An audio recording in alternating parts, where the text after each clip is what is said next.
numa questão de probabilidade, você sempre pode multiplicar probabilidades? Quando é que você multiplica probabilidades? Quando é que você soma probabilidades?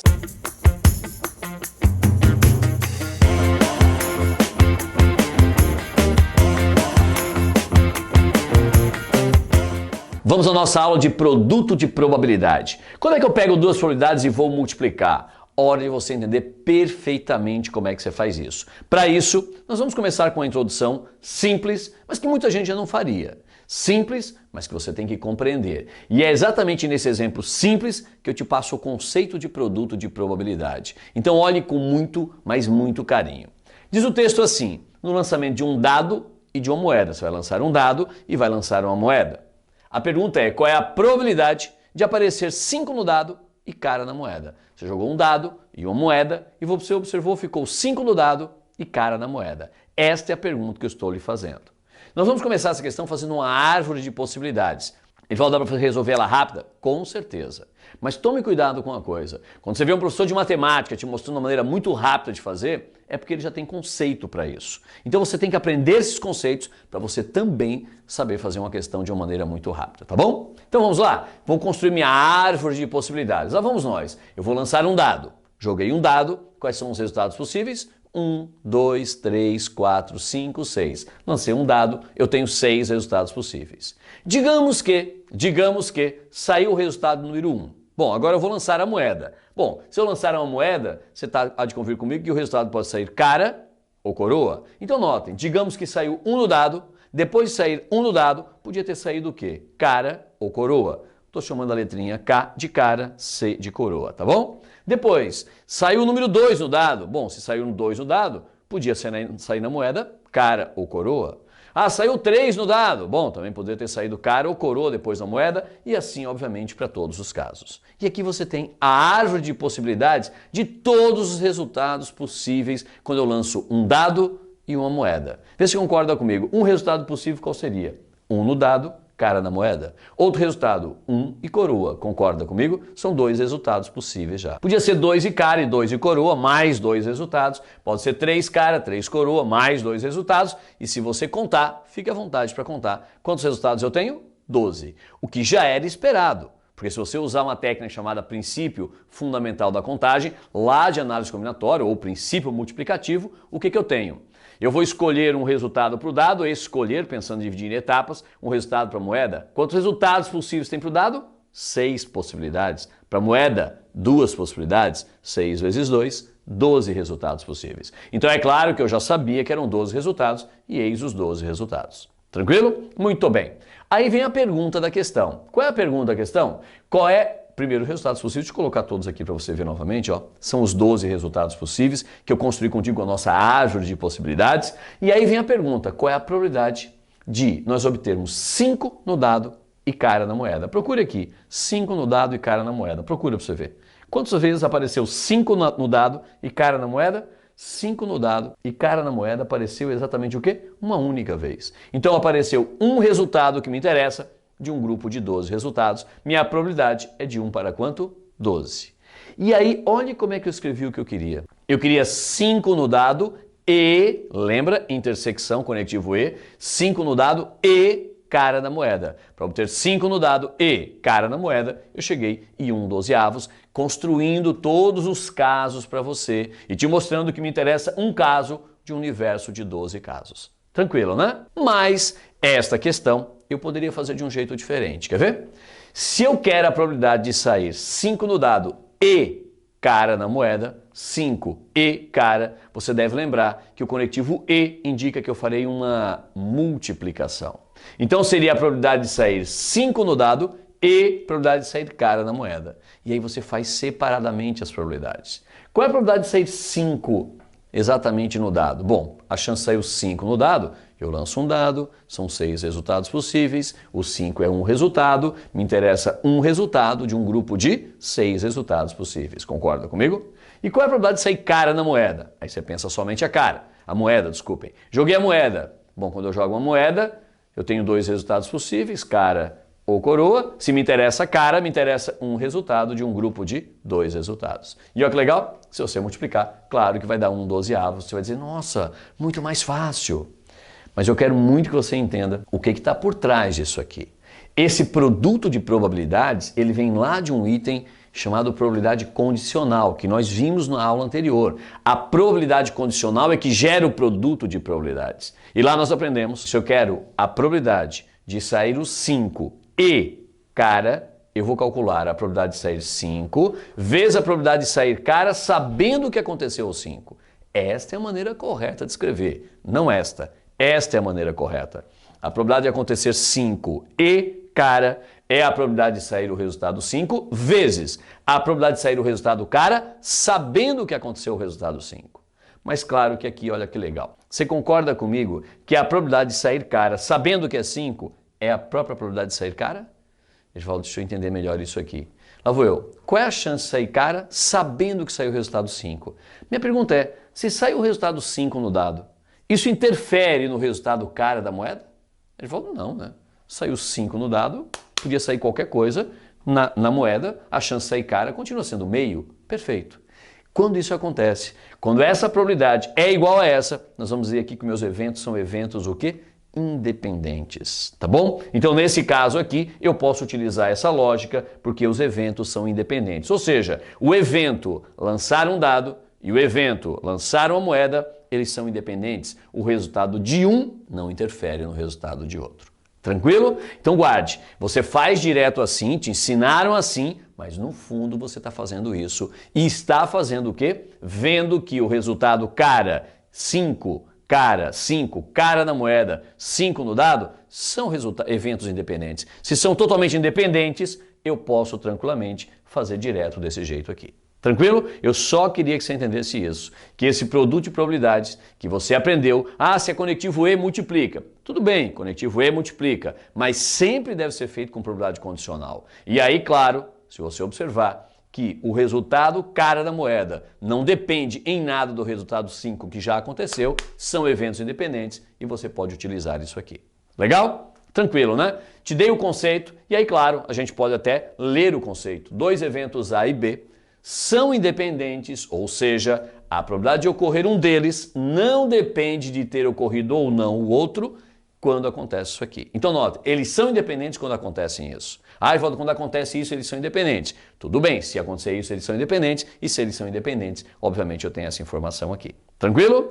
Hora de nós fazermos mais questões. E aí começamos com essa daqui, uma questãozinha do MTM, tranquila, bem tranquila. Diz assim, mas bem clássica. Numa caixa tem-se 4 bolas azuis e 6 bolas vermelhas. Vamos começar então? Uma caixa, eu tenho lá 4 bolas azuis, 6 bolas vermelhas, representei para você ter a visualização. Qual a probabilidade de retirar-se 2 bolas vermelhas se o experimento é realizado com reposição? Já fizemos na aula anterior questões nesse estilo. Quando o evento é com reposição, é porque eu retiro uma bola, verifico que cor ela é e devolvo. Isso é com reposição. Ou seja, o meu espaço amostral inicial, está aqui a minha bola, eu vi o resultado, meu espaço amostral teoricamente diminuiu, porque eu tirei uma bola. Mas se é com reposição, ele volta a ser o mesmo espaço amostral. E quando isso acontece, a questão do condicional não vai interferir em nada para a gente. Mas eu vou te mostrar. Vamos lá então? A pergunta é, qual é a probabilidade de eu retirar 2 bolas vermelhas? Vamos escrever isso? Eu quero a probabilidade da primeira bola ser vermelha e a segunda ser vermelha. A probabilidade da primeira ser vermelha e a segunda ser vermelha. Então vamos lá. Isso a gente vai fazer como? Bom, vamos lá? Probabilidade da primeira ser vermelha vezes a probabilidade da segunda ser vermelha, sabendo que a primeira é vermelha. Concorda? Isso é o correto. Agora aqui seria a probabilidade da segunda bola ser vermelha, sabendo que a primeira é vermelha. Mas a pergunta é, se a primeira é vermelha, mas se eu devolvo, não continua tudo como estava no início? Sim. Então, quando o evento é com reposição, basta, obviamente, calcular essa probabilidade. Notem, eu não preciso botar a probabilidade da segunda vermelha, sabendo que a primeira é vermelha, porque, obviamente, esses dois resultados seriam exatamente iguais. Porque são eventos o quê? Independentes. Pegou? Olha que legal o conceito independente. Vamos fazer então? Agora é continha. Qual é a probabilidade da bola 1 ser vermelha? Bom, eu tenho 10 bolas, a chance dela ser vermelha é de 6 para 10. Me interessam 6 bolas vermelhas no universo de 10, 6 para 10. Qual é a chance da segunda ser vermelha? 6 para 10 também. Erivaldo, mas... Não pense besteira.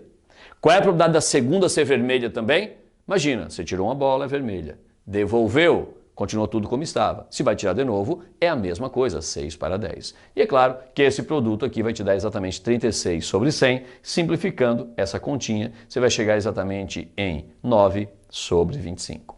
Tranquilo? Tranquila a compreensão? Agora olha que legal. Eu vou pegar a mesma questão. Vai parecer que é igual, mas tem uma pequena diferença. Presta atenção. Edivaldo, ficou igual? Não. Ó, olha só, era isso. Ficou isso. Edivaldo, ficou igual? Não. Ó, era isso. Ficou isso.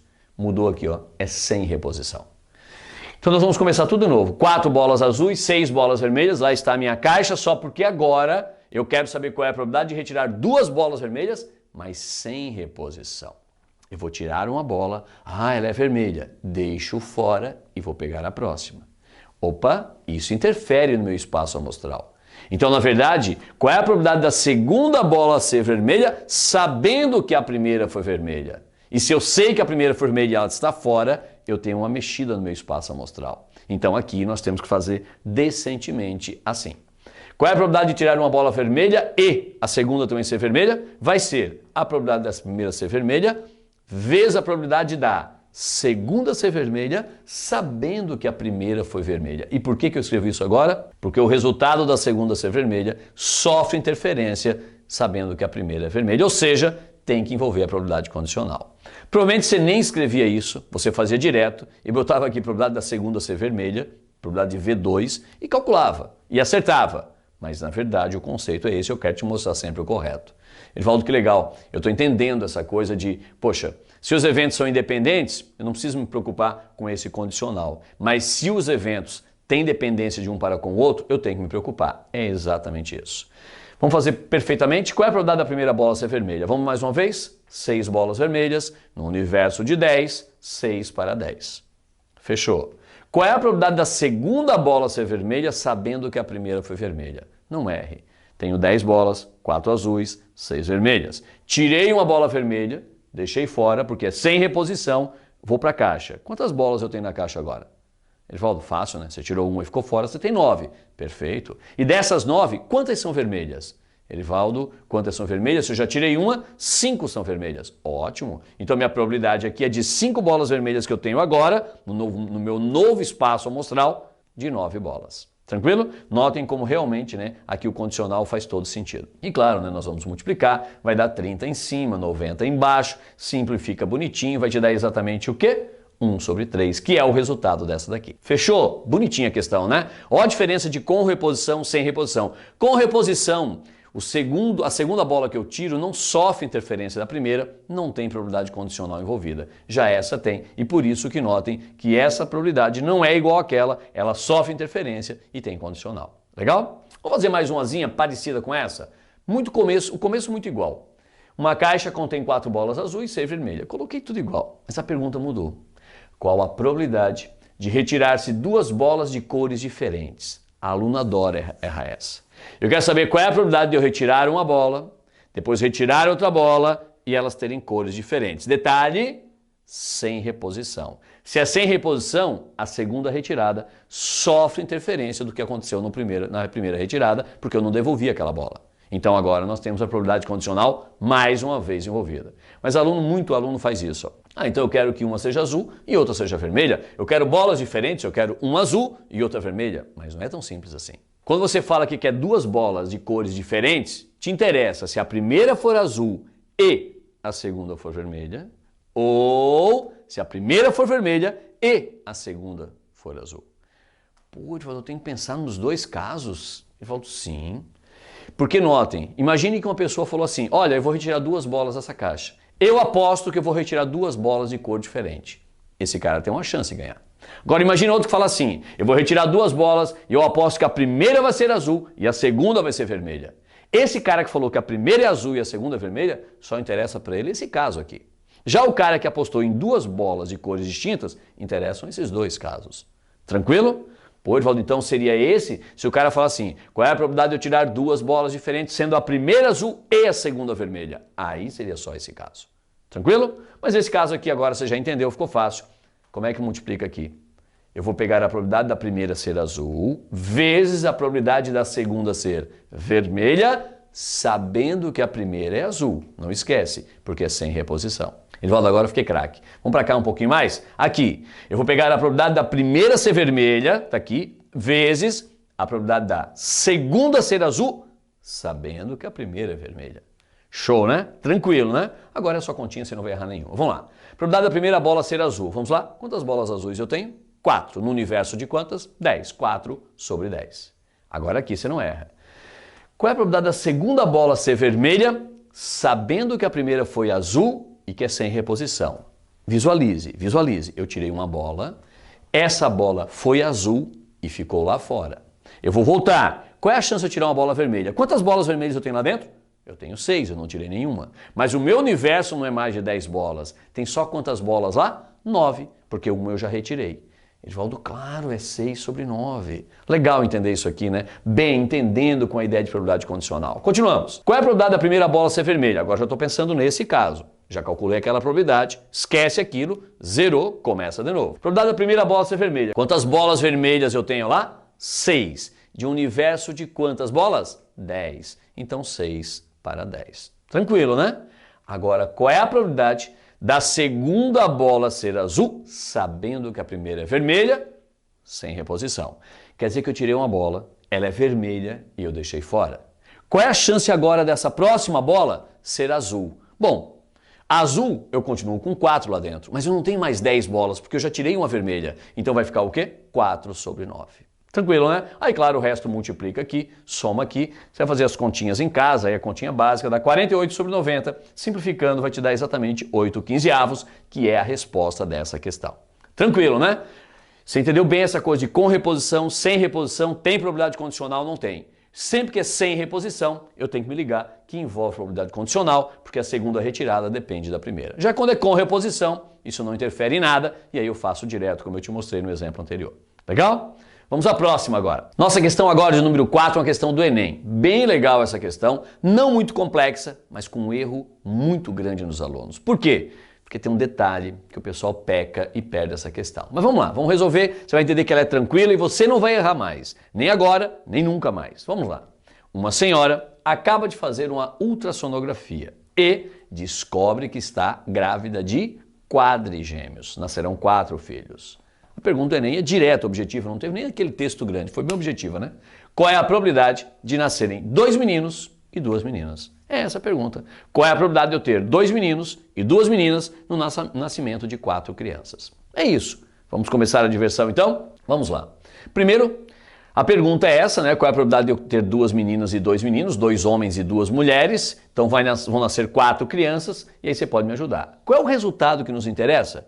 Bom, Edivaldo, nos interessam 2 meninos e 2 meninas, ou seja, 2 homens e 2 mulheres. Eu chamei de 2 homens e 2 mulheres, tá? O H indica homem, o M indica mulher, só para diferenciar, porque senão ficaria MM, né, de menino e menina. Tranquilo? Então me interessa homem e homem e homem, falei errado, homem e mulher e mulher, é o que me interessa. Lá vamos nós. Se eu quero a probabilidade de ser homem e ser mulher, é claro que é a ideia de multiplicação de probabilidade. Aí então aqui vai ficar a probabilidade de ser homem vezes a probabilidade de... Aí você tem que pensar se tem condicional ou não. Minha pergunta é, se o primeiro filho é homem, a chance do segundo filho ser homem, a probabilidade do segundo filho ser homem, sofre interferência do primeiro resultado? Eu preciso dizer assim, agora é a probabilidade do segundo filho ser homem sabendo que o primeiro é homem? Não faz diferença, né? Porque são eventos o quê? Independentes. Então eu posso fazer o quê? Simplesmente calcular cada uma das probabilidades separadamente e multiplicar as probabilidades. Legal? Fazer o produto de probabilidades. Então aquilo lá vai ficar a probabilidade do primeiro filho ser homem vezes a probabilidade do segundo filho ser homem. Não precisa ser homem sabendo que é homem, não há necessidade, porque não sofre interferência. Vezes a probabilidade de sair uma menina e depois de sair uma menina também. Tranquilo? Aí você começa e não vai errar. Qual é a chance do primeiro filho ser homem? Bom, eu tenho 2 possibilidades, ou é homem ou é mulher. A chance de ser homem é de 1 em 2 resultados. Então minha probabilidade de ter um filho homem é meio, concorda comigo? 1 para 2. Feito? Qual é a probabilidade do próximo ser homem? Repito, não interessa se o primeiro foi homem. O segundo ser homem, Também, não tem diferença nenhuma. Vai ser 1 sobre 2, continua exatamente igual. E qual é a probabilidade de eu ter uma mulher, de nascer uma menina? Ele falou, mesma coisa, né? Uma menina em 2 resultados possíveis, que são homem e mulher. Perfeito, então meio também. E obviamente o último também é meio. Legal? Essa questão, muito aluno fez isso. Pegou tudo, multiplicou, chegou em 1 sobre 16, 1/16avos, e achou que essa seria a sua resposta. Mas está errado, né? 1/16avos não é a resposta. Ele falou, o que faltou? Pense um pouquinho. Pense por que 1/16avos ainda não é a resposta. Edivaldo, não é. Por que não é? Porque esse 1/16avos é a probabilidade de você ter 2 homens e 2 mulheres nesta ordem. Nesta ordem. Eu volto a repetir para você, imagine uma pessoa apostando isso. Acho muito estranho alguém apostar isso, né? Mas vamos fazer assim. Alguém diz assim, vai ser quadrigêmeos? Eu aposto que vão ser 2 meninos e 2 meninas. Alguém pode falar assim. O outro aposta diferente, fala assim, não, eu aposto que vai sair o primeiro vai ser menino, vai sair o segundo vai ser menino, o terceiro vai ser menina e quarto vai ser menina. Esse cara apostou numa ordem, ele apostou só nessa ordem. Então a probabilidade dele seria 1/16avos. Mas aquele que apostou que vão ser 2 meninos e 2 meninas, em qualquer ordem que nasça, interessa pra gente. Então notem, 1/16avos é a probabilidade de eu ter 2 homens e 2 mulheres nesta ordem. Mas qualquer troca de ordem aqui nos interessa, porque continuarão sendo 2 homens e 2 mulheres. Então eu tenho que pensar em todos os casos possíveis de troca aqui. Sim, e você lembra desse gesto numa aula que eu fiz contigo? Quando eu pego o grupo inteiro eu fico trocando de posição, eu tenho uma permutação. Então aqui rola uma permutação de 4 letras com repetição de 2 e repetição de 2, lembra? Permutação de 4 com repetição de 2 e 2. E aí você lembra que a permutação de 4 com repetição de 2 e 2, quem está embaixo eu coloco na parte de cima da fração e quem está em cima eu coloco na parte de baixo. Claro que lá, na aula de permutação com repetição, eu te expliquei exatamente de onde é que vem tudo isso e como é que você faz tudo isso sem usar a fórmula, mas usando o conceito lá do princípio multiplicativo, do desprezo da ordem, tudo bonitinho. Legal? Fechamos aqui, agora é conta. Vamos calcular 4 fatorial, desenvolver. 4 fatorial até chegar ao 2, vai ficar 4 vezes 3 vezes 2. Para cancelar com um desses 2, cancela o 2 fatorial. Aqui dá 12 dividido por 2, vai te dar exatamente quanto? 6. Resumindo, eu vou ter 6 casos trocando a ordem. Se essa ordem me dá esta probabilidade, e se eu consigo 6 casos, minha resposta final vai ser o quê? 6 vezes 1/16avos. Ou seja, a probabilidade que o Enem te pediu, que é a probabilidade de ter 2 meninos e 2 meninas, vai ser dada por quanto? Vai ser dada por 6 vezes 1/16avos. Tranquilo? E 6 vezes 1/16avos vai te dar exatamente 3/8, que era a resposta do Enem. Você entendeu por que eu multipliquei, né? 1/16avos é a probabilidade desta ordem, mas como eu consigo fazer 6 dessas, 6 vezes 1/16. Tranquilo? Nessa questão muita gente errou porque não fez isso aqui, ó. Beleza? É claro que a nossa resposta aqui, ó, 3/8, mas você nota que tinha 1/16avos para você assinalar. Pô, Erivaldo, sacanagem do Enem. Pois é, o Enem é contra isso, pelo menos fala que é contra, mas são muitas questões na matemática que trazem exatamente isso, né? De ter a resposta errada para você assinalar. Tome cuidado. Fechamos a questão número 4, você entendeu perfeitamente? Não era difícil, só tinha que lembrar daquela permutaçãozinha ali. Legal? Vamos fazer mais uma? Olha que bonitinha essa, da GV. Achei muito legal. Essa da GV ela é bem conceitual, né? Você tem que realmente entender de produto de probabilidade, de soma de probabilidade, senão você não faz. A questão diz assim, 2 eventos A e B de um espaço amostral são independentes. Primeira coisa, você já tem informação. Se 2 eventos são independentes, lembra? A probabilidade de A intersecção com B pode ser calculada fazendo probabilidade de A vezes probabilidade de B. Erivaldo, verdade? Verdade, Erivaldo. Se 2 eventos são independentes, eu posso fazer que a probabilidade de A intersecção B é a probabilidade de A vezes a probabilidade de B. Perfeito até aqui. Mas notem, muita gente não tem essa informação. E essa informação é que mata a questão. Depois, a probabilidade de ocorrer o evento A é 0,4. Eu te dei a informação, vou anotar lá. Ó. A probabilidade do evento A é 0,4.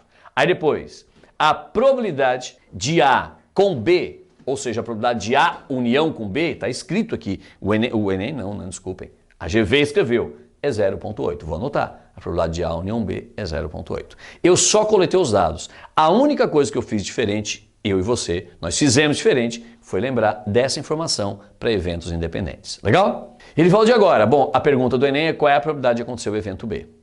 E muita gente pensa, e aí, como é que eu faço isso agora? Pois bem, se você não tem um conceito agora de união de probabilidades, você não mata. A probabilidade de A união B é dada por uma fórmula. Eu demonstrei essa fórmula para você numa das aulas que eu fiz, chamada soma de probabilidade.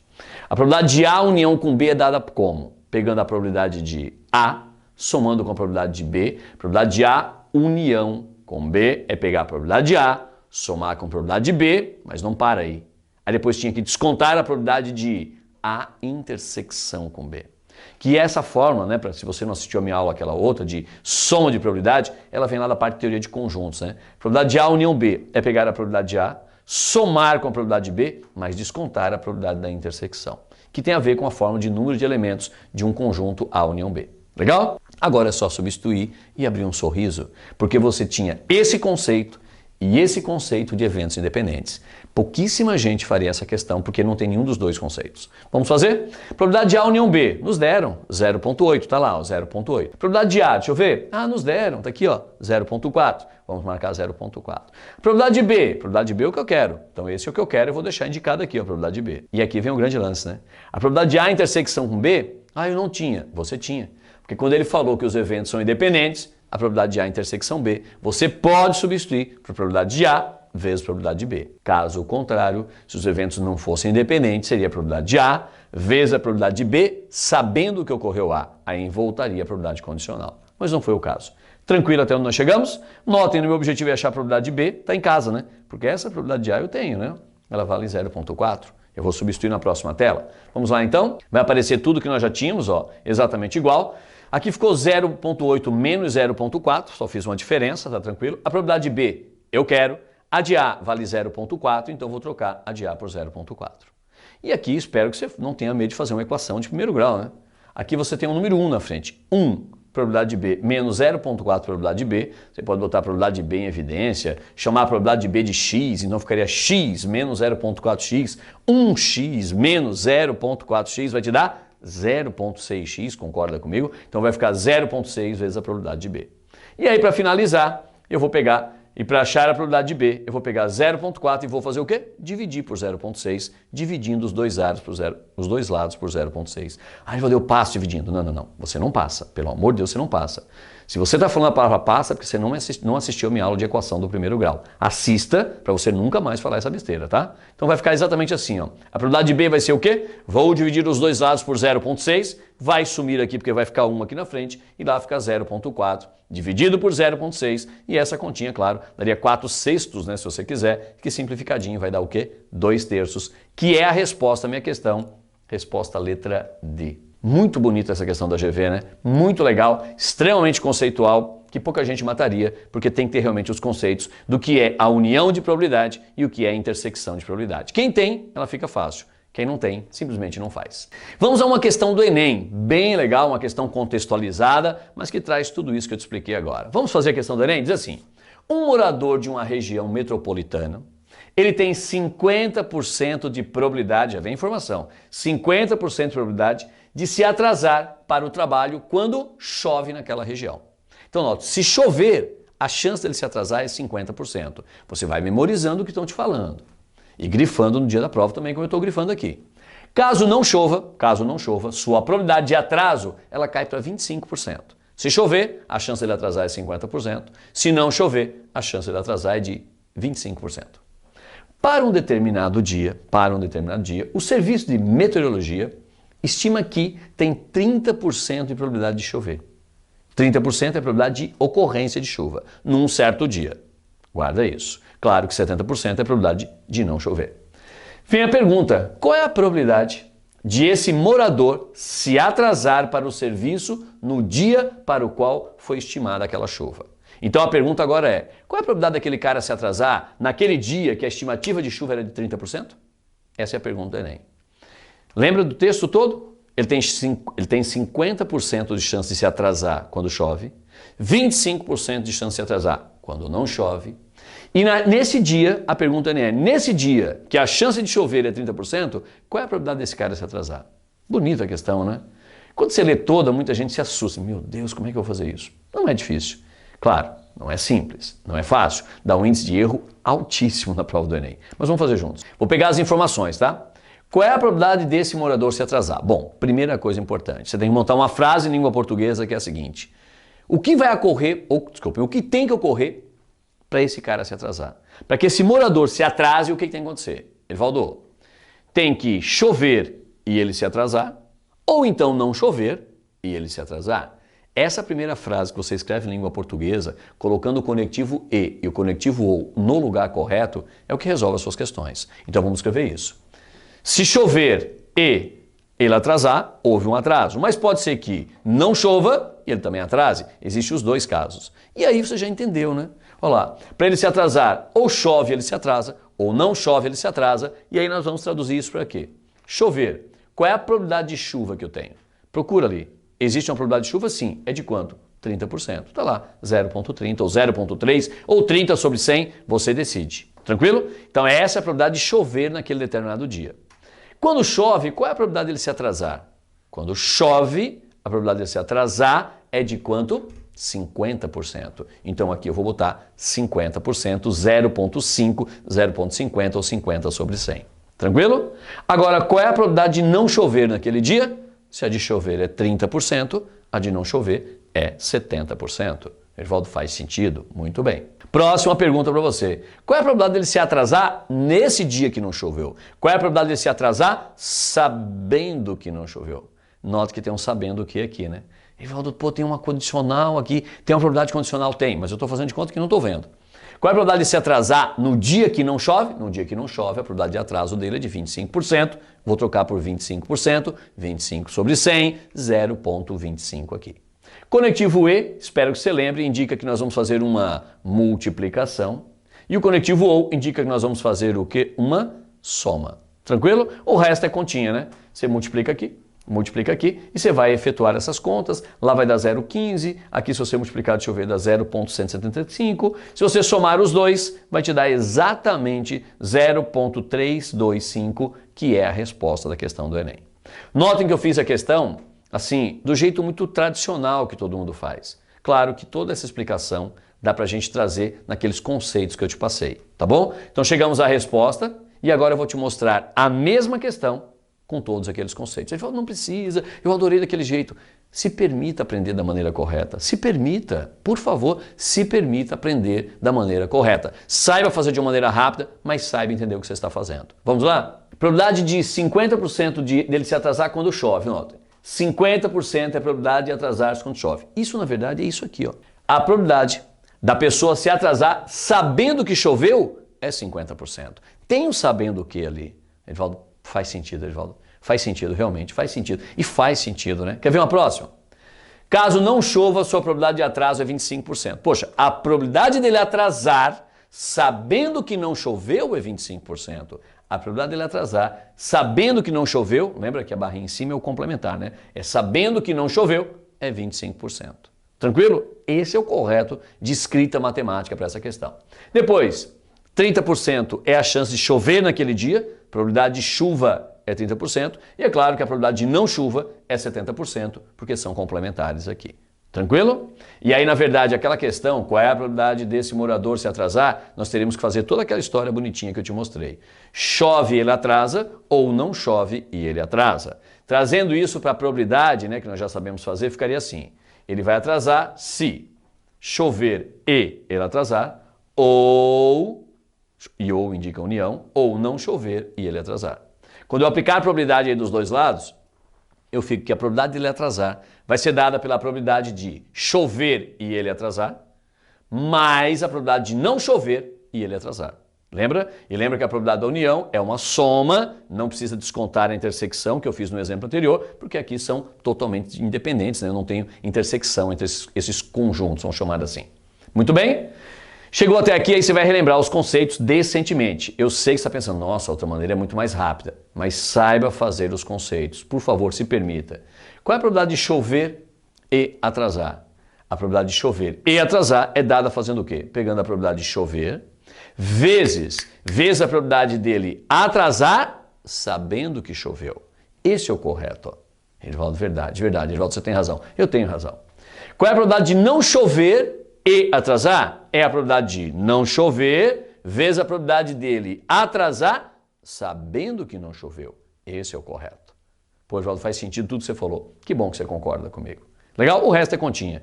Qual é a probabilidade de chover? Bom, eu tenho a probabilidade de chover, eles vão procurar, eu tenho 30%. Então vou colocar 0,30 aqui. A probabilidade de ele atrasar, sabendo que choveu, eu tenho. Atrasar, sabendo que choveu, eu tenho exatamente quanto? 50%. Vou colocar aqui. Qual é a probabilidade de não chover? Eu tenho, a probabilidade de não chover está aqui, ó, exatamente quanto? 70%. Boto o 0,7 aqui, ou 0,70. E qual é a probabilidade dele atrasar, sabendo que não choveu? A probabilidade de atrasar, sabendo que não choveu, lá vou eu, tem em algum lugar? Tenho, tenho, tá aqui, ó, dele atrasar, sabendo que não choveu, 25%, 0,25. E é claro que se você calcular tudo, vai dar exatamente a mesma resposta que eu achei.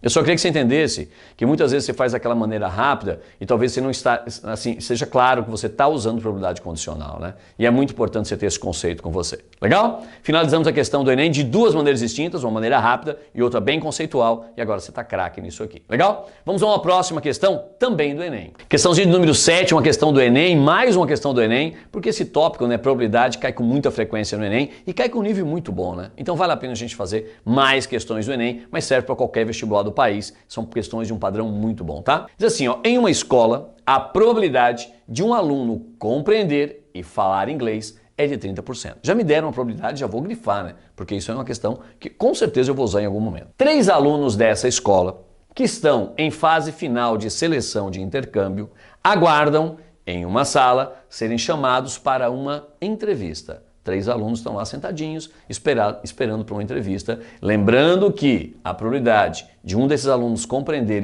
e falar inglês, compreender e falar inglês, compreender e falar inglês, é de 30%. Grava isso. Vou continuar. 3 alunos, já grifamos, vamos lá.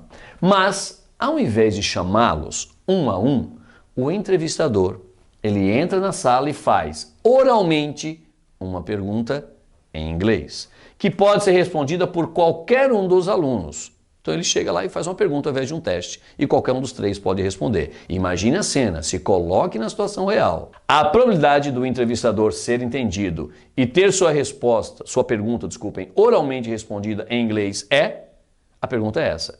Eu quero saber o seguinte, o cara entrou e fez uma pergunta em inglês. Qual é a probabilidade dele ser respondido? Basicamente é isso, né? Qual é a probabilidade dele ser respondido em inglês? Esta é a pergunta do Enem. Notem que esta pergunta, ela suscita uma ideia pra gente. Bom, se a pergunta é qual é a probabilidade dele ser respondido, de repente um daqueles alunos entendeu e respondeu, ou o outro, ou 2, ou 3, eu tenho muitas combinações para fazer. E geralmente essa questão, que quando você tem algo que você quer e parece ter muitos casos, vale a pena você pensar no complementar. Ou seja, o que eu não quero? O que eu não quero? O que eu quero é que o professor seja respondido. O que eu não quero? Que o professor não seja respondido. Então o que eu vou fazer contigo nessa questão? Eu e você vamos calcular a probabilidade de não obter resposta, o professor não obtém resposta, o entrevistador não obtém resposta. Vai dar um resultado. E se eu sei a probabilidade dele não ter resposta, o complementar é a probabilidade dele ter alguma resposta. Você entendeu? Então vamos embora. Você já sabe a ideia que eu te passei, a ideia da resolução, todos os dados aqui, nós começamos então. A probabilidade de um aluno compreender e falar é 30%. Está aqui 30%. Então, desculpem, né? Ali está 30% e aqui é a probabilidade do aluno não compreender ou não falar. Então vamos lá. A probabilidade de um aluno compreender e falar inglês é 30%.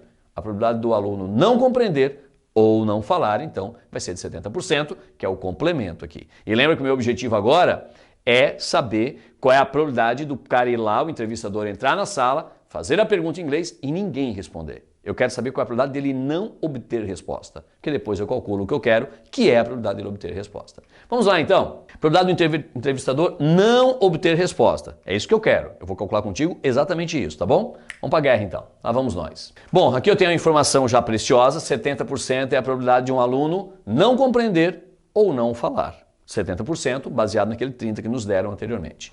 A probabilidade do entrevistador não ser respondido. Vamos pensar?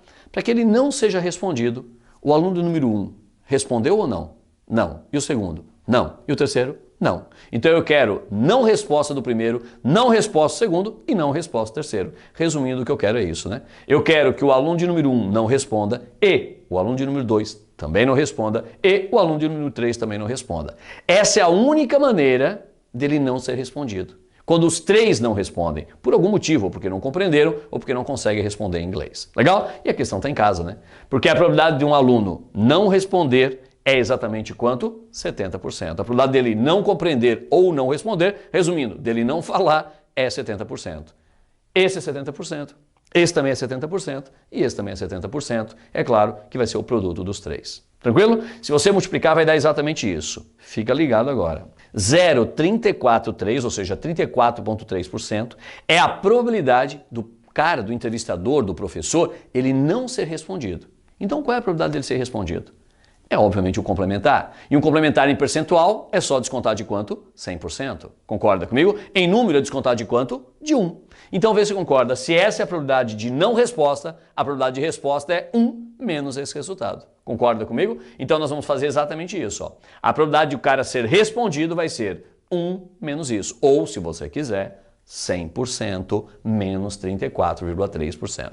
O que interessa é que vai dar 0,657, que em percentual multiplica por 100, a vírgula desloca 2 casas, fica 65,7%, que é a resposta à letra D da nossa questão. Legal? Notem que essa questão do Enem, assim como outras que eu fiz contigo em outras aulas de probabilidade, ela traz sempre uma lição. Essa lição é legal em várias questões de vestibular. Independente se é uma aula de produto de probabilidade, de soma, de probabilidade básica, não interessa.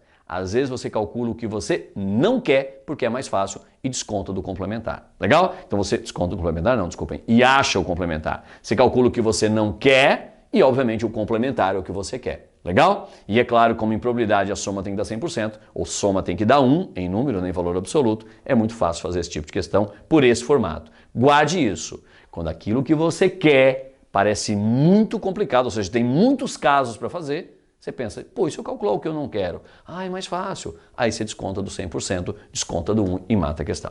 Legal? Fechamos a questãozinha de probabilidade aqui, vem uma da GV, muito legal, para que a gente possa introduzir aí o que a gente chama de probabilidade binomial, tá? Eu vou te mostrar a ideia de probabilidade binomial, que basicamente é o que nós estamos fazendo, só porque numa escala maior. Vou te mostrar, vou te apresentar uma fórmula, mas você vai ver que é extremamente tranquilo. Presta atenção, conceito novo chegando. Em uma eleição para a prefeitura de uma certa cidade, 30% dos eleitores são favoráveis a um certo candidato. Bom, primeiro, se 30% são favoráveis, 70% não são favoráveis. Sempre a ideia do complementar é muito comum, né, em probabilidade. Se uma pesquisa eleitoral for feita sorteando 10 pessoas, sorteio com reposição. Opa! Então, se é um sorteio com reposição, eu já não tenho problema de probabilidade condicional. Concorda comigo? Se é com reposição, o que significa? Eu sorteio uma pessoa, vejo se ela é favorável ou não ao prefeito, anoto, devolvo para lá, mexo, sorteio novamente. Meu espaço amostral continua sempre o mesmo. Eu não tenho redução do espaço amostral, não preciso me preocupar com probabilidade condicional. Legal? E aí vira uma probabilidade, obviamente, um produto de probabilidade, porque os eventos vão ser independentes. Então, se uma pesquisa eleitoral for feita sorteando 10 pessoas com reposição entre os eleitores, qual é a probabilidade de que nessa amostra todos sejam favoráveis ao candidato? Letra A. B. Exatamente 3 sejam favoráveis. Então, eu tenho duas perguntas. Se eu pegar 10 pessoas e fizer uma pesquisa, fizer um sorteio, peguei 10 pessoas, qual é a probabilidade? Sempre com reposição, não esquece. Qual é a probabilidade de eu ter todos favoráveis ao prefeito ou exatamente 3? São duas perguntas, duas questões embutidas numa só. Vamos começar a diversão. Lá vai, tudo grifado, o que é importante, hora da resolução. Começou a diversão. 30% são favoráveis. Probabilidade de uma pessoa ser favorável, 30%. Probabilidade dela não ser favorável, barrinha em cima ou complementar, é de 70%. Tranquilo? Continuamos a simbologia. É legal, né? Simbologia matemática, para não ter que escrever tudo e tal, né? Aí lá vai. Qual é a probabilidade que todos sejam favoráveis? Fácil, né? Sorteia a primeira pessoa, ela é favorável. A segunda é, a terceira é. Então eu quero que a primeira seja favorável e a segunda seja favorável e a terceira seja favorável e a quarta seja favorável. Isso acontecendo para as 10 pessoas. Então eu tenho essa frase que você deveria escrever, ó. Todos sendo favoráveis. Aí você começa pensando, qual é a probabilidade do primeiro ser favorável? 30%, vou anotar, 0,3 ou 0,30 ou 30 sobre 100. Qual é a chance do próximo ser favorável? Ah, Edvaldo, o certo é perguntar qual é a chance do próximo ser favorável, sabendo que o primeiro é. Mas como é com reposição, volta tudo ao início e continua sendo sempre o quê? 30%. Edvaldo, claro, não tem interferência, são eventos independentes. Isso. E se é tudo 30%, como o conectivo do meio é E, você já sabe o que tem que fazer, né? Tem que fazer o quê? Multiplicar. Simples assim, essa letra A da questão da GV. Claro que se eu multiplicar vai dar 0,3 elevado a 10, né? Eu tenho esse cara multiplicado 10 vezes, 0,3 elevado a 10. Assim, eu na prova discursiva deixaria indicado, mas se você quiser multiplicar daí esse número, se quiser passar para porcentagem, pega esse número, multiplica por 100, desloca a vírgula duas casinhas e aproximadamente daria aquele número lá. Tranquilo? Ou seja, um número muito pequeno, né? A chance de todos serem favoráveis, nota que é uma probabilidade muito pequena. Por quê? Porque 30% são favoráveis, 70% não são favoráveis, e eu perguntei qual é a probabilidade de 10 pessoas sorteadas, todas serem favoráveis. Óbvio que tinha que dar uma probabilidade bem pequena, e deu bem pequena, o que indica que nós estamos no raciocínio correto. Legal? A letra B que é legal. A probabilidade de ser favorável é 30%, de não ser favorável é 70%. E a pergunta é, qual é a probabilidade de eu ter exatamente 3 eleitores favoráveis? Exatamente 3 favoráveis, quer dizer que eu quero 3 favoráveis, 7 não favoráveis. Simples assim. Então o que você escreve? Você vai lá e escreve aquilo que você quer. Eu quero que o primeiro seja favorável, o segundo favorável, o terceiro favorável, depois não favorável, não favorável, não favorável, e aí vai. E aí tá muito fácil, né? Porque como é com reposição, a probabilidade de ser favorável é 30%? Sim. Quando? Sempre. Porque ela não sofre, obviamente, nenhum tipo de desgaste. Por quê? Porque não é sem reposição, é com reposição, não entra probabilidade condicional, os eventos são independentes. Eu posso simplesmente colocar 30%, 30% e depois multiplicar. Mas vem uma parte legal. E qual é a probabilidade do cara ser não favorável? Evaldo, 70%, tá aqui. Aí, então eu vou botar 0,7 aqui, exatamente isso. Evaldo aqui também, né? Porque são eventos independentes? Sim. Evaldo, então todo o resto é 0,7? Sim, exatamente isso. E como conectivo é E, você faz o quê? Multiplica. E se eu multiplicar tudo, eu chego exatamente em quem? 0,3 ao cubo, porque ele aparece 3 vezes, e 0,7 elevado a 7, porque ele aparece 7 vezes. Concorda comigo? Seria isso. E muita gente numa questão dessa, com certeza daria essa resposta aqui. Edvaldo, e não é essa a resposta? Não, não é. Edvaldo, é? Não, não, não é. Essa é a probabilidade de eu ter 3 pessoas favoráveis, exatamente 3 favoráveis, 7 não favoráveis, nesta ordem. Já fizemos isso hoje em questões do Enem. Esta é a ordem de 3 favoráveis, 7 não favoráveis, onde é favorável a primeira pessoa que eu tirei, favorável a segunda, favorável a terceira e depois 7 não favoráveis. Mas o texto não pede isso. O texto pede qual é a probabilidade de ter 3 pessoas favoráveis. Não interessa se elas estão no começo ou estão para cá, eu quero exatamente 3. Então você tem que pensar em todas as trocas possíveis entre esses 10 caras que eu escrevi. E quando eu faço esse movimento, espero que você lembre da minha aula de permutação, eu estou fazendo uma permutação de 10 criaturas. Eu estou permutando F1, F2, F3 com F4 barra, F5 barra. Ou seja, é uma permutação de 10 com repetição de 3 e repetição de 7.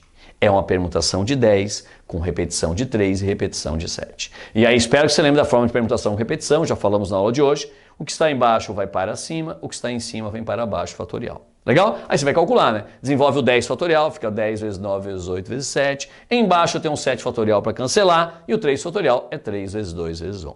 Essa continha básica da matemática, você corta, divide, vai dar 120. Ou seja, sua resposta final é esse número vezes 120.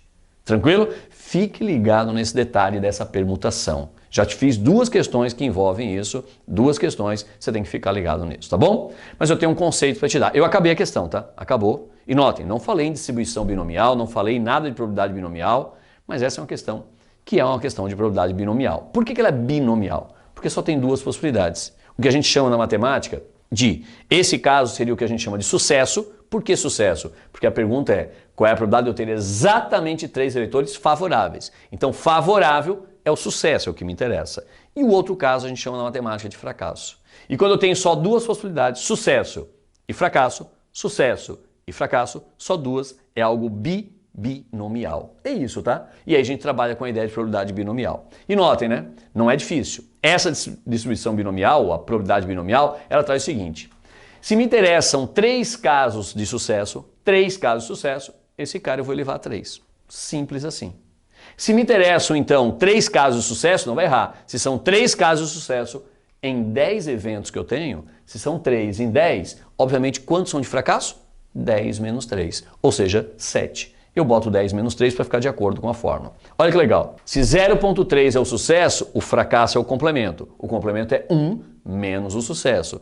1 menos 0,3. Tranquilo? Que é o 0,7 que nós fizemos agora há pouco e já resolvemos a questão.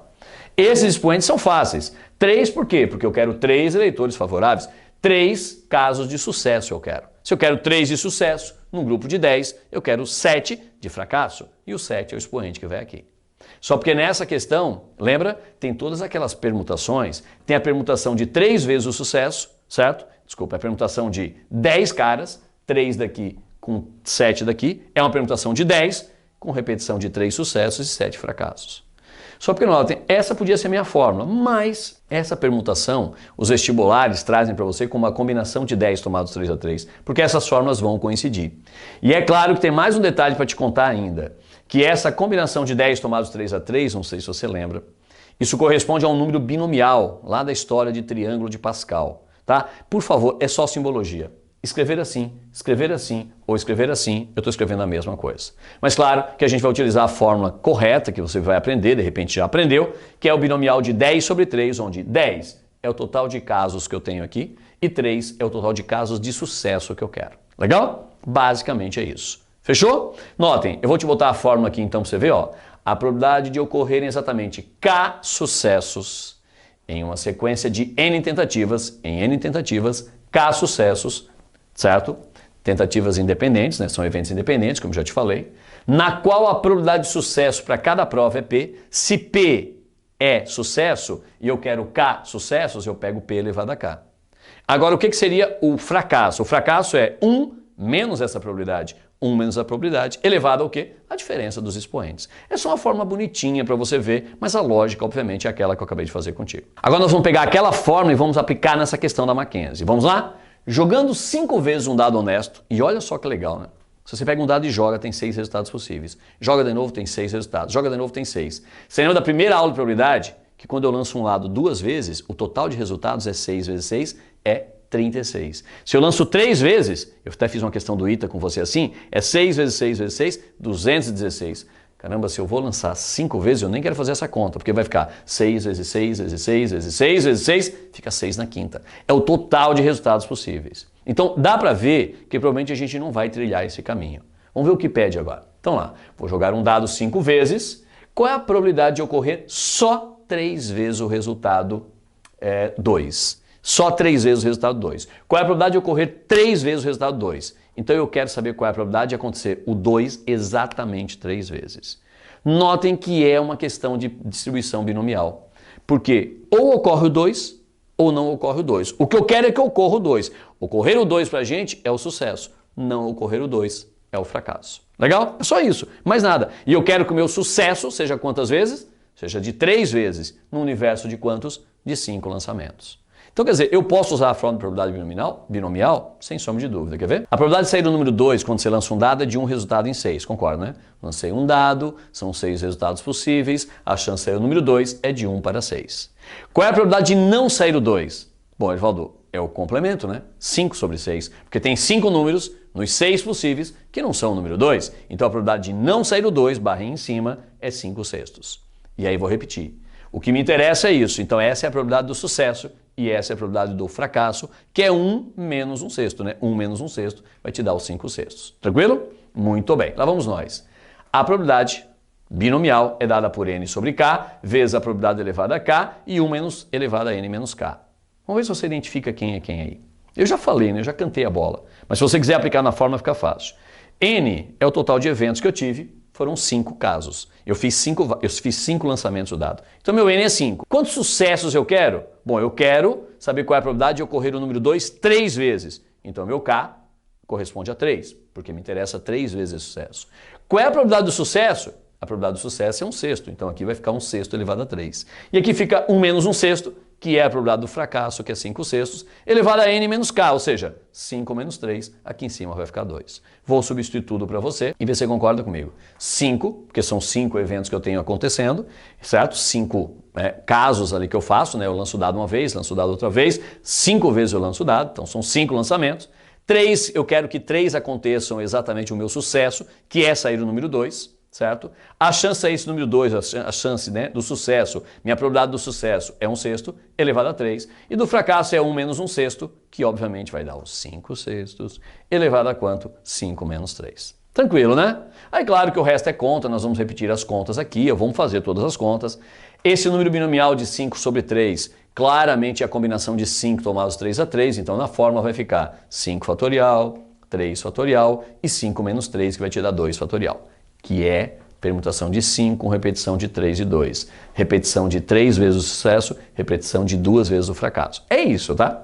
Vamos continuar? 1 sexto ao cubo vai dar 1 em cima sobre 216 embaixo. 5 ao quadrado vai te dar 25, 6 ao quadrado vai te dar 36. E o resto é conta, né? Vamos continuar do outro lado, fazendo todas as contas bonitinhas. Desenvolve o 5 até chegar o 3, 5, 4, 3. Vai cancelar com 3 e o 2 é 2 vezes 1. O 3 já vai matar aqui, né? Que vai ficar 25, né? 5 vezes 25 vezes 1 dá 25 e 216 vezes 36, olha que legal. Vai dar 6 na quinta, concorda comigo? Que seria o meu espaço amostral todo que eu te falei, ó. Que dá esse baita número que eu nem sabia, também tem que multiplicar. Muito bem, continhas. Vou cortar aquele cara lá, você vai fazer suas contas, pode confiar. Vai dar 125 sobre 3,888, que é a resposta à letra C. Eu fiz de que maneira? Utilizando a fórmula de distribuição binomial, que tem o sucesso e o fracasso. Sempre que eu tiver sucesso e fracasso, só os dois casos você pode pensar nisso. Mas eu não vou tirar de você o direito de fazer de uma maneira muito rápida, né? Eu vou lançar uma moeda 5 vezes e eu quero exatamente 2 vezes o número, 3 vezes o número 2. Eu quero que saia o número 2, saia o número 2, saia o número 2 no primeiro lançamento e saia o número 2 no segundo lançamento e saia o número 2 no terceiro lançamento e depois não saia 2, não saia 2. Vamos começar. Qual é a chance de sair do número 2? É de um resultado em 6. Não esquece que eu estou lançando um dado. 6 resultados possíveis. Se eu quero o número 2, é um resultado em 6. Qual é a chance de acontecer o número 2 novamente? São eventos independentes, então não tem o condicional, continua sendo um sexto. Chance de ser o número 2 novamente? Um sexto. Chance de não sair o 2? Bom, chance de não sair o 2 é fácil, né? Se sair o 2 é um sexto, não sair o 2 seria 1 menos um sexto, 5 sextos. E faz sentido. Você lança um dado, tem 6 resultados possíveis. Quantos não são o número 2? 5 resultados não são o número 2, 5 sextos e 5 sextos. Claro que aqui o conectivo E vai nos indicar uma multiplicação, mas você não pode se emocionar e botar essa resposta final que daí você dança. Por quê? Porque lembra que essa probabilidade calculada é a probabilidade de acontecer o número 2, o número 2, o número 2, não 2, não 2, nesta ordem. Você tem que pensar naquela permutação. É uma permutação de quantos casos? 5. Com quantas repetições o 2? 3. E quantos não 2? 2. Então você vai fazer exatamente isso, né? Olha lá, uma permutação de 5, porque são 5 casos aqui, com repetição de 3 vezes sair o 2 e de 2 vezes não sair o 2. Tranquilo? Notem que é exatamente a mesma questão que eu fiz agora. Essa seria a minha combinação de 5 tomados 3 a 3, esse 1 sexto elevado a 3 e os 5 sextos ao quadrado. Essa conta, obviamente, vai dar a mesma resposta, ou seja, a mesma letra C. Notem que eu tirei duas opções, fazendo a distribuição binomial, que é legal, mas se você gostou por aqui, fique por aqui, vá por aqui, que é um ótimo caminho também. Legal? Fechamos aqui a nossa aula de produto de probabilidade, fechamos o combo probabilidade com 3 baitas aulas, 3 não, né? 4 aulas de probabilidade que você deve olhar todas com muito, muito carinho. Beleza? Fechamos aqui esse combo. Um abraço!